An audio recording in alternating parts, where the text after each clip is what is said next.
আজকে আমি গাড়িতে আসতে আসতে আমার সহধর্মিণীর সাথে কথা বলছিলাম, শুনো, বিতর্কিত যারা করতে চায় তাদের ব্যাপারটা অনেকটা এমন। সে বলল কেমন? আমি বললাম শোনো, তোমাকে দিয়ে এক্সাম্পল দিচ্ছি। আচ্ছা, আমাকে দিয়ে কেমন করে? শোনো, তুমি একটা প্রেস কনফারেন্স করেছিলে, মনে আছে? আপনারা তো জানেন মনে হয়। সেখানে সে বলেছে যে ঠিক আমি যেমন উনিও তেমন।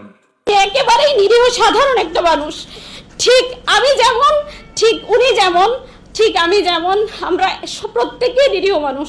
আমি কিছুই জানি না, আমি এই অঙ্গনের মানুষও না। আমি আবারও বলি, আমি এই অঙ্গনের মানুষও না। আমি ওনাকে অনেক ভালোবাসি, আমি ওনাকে অনেক ভালোবাসি। আমি আপনাদের বোন, জাস্ট আমি ওনাকে ফিরে পেতে চাই।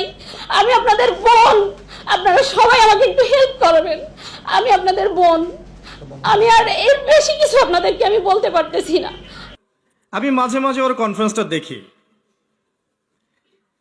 এবং আমি আল্লাহ শুকরিয়া আদায় করি যে আল্লাহ পাক এমন একজন সাহসী স্ত্রী আমার ঘরের মধ্যে দিয়েছেন।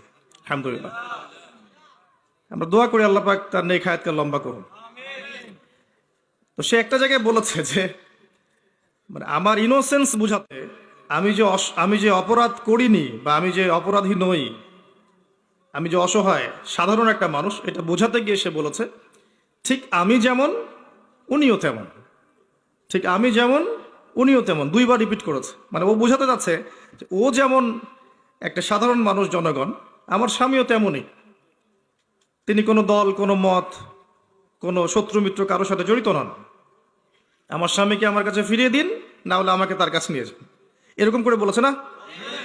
তো যদি কেউ বিতর্কিত করতে চায়, দেখবেন ওর মাইন্ডসেটটা কেমন হবে। সমালোচক এবং বিতর্কিতকারীদের মাইন্ডসেট হবে এমন। আদনান সাহেবের স্ত্রী বলেছেন ঠিক আমি যেমন উনিও তেমন। অতএব সাবেকুন নাহার আদনান সাহেবের স্ত্রী, তিনি প্রমাণ করলেন যে আদনান সাহেবও একজন মহিলা। কে বুঝলেন? যারা বিতর্কিত করতে চায়, কোনো ইস্যু প্রয়োজন নাই। আপনি 100% সত্য কথা বললেও এবং 100% লিখিত বক্তব্য নিয়ে এসে দিলেও দেখবেন দুই একটা লাইন বের করে উল্টাপাল্টা তাওয়িল করে এমন কিছু করবে যাতে আপনি বিতর্কিত হয়ে যাবেন।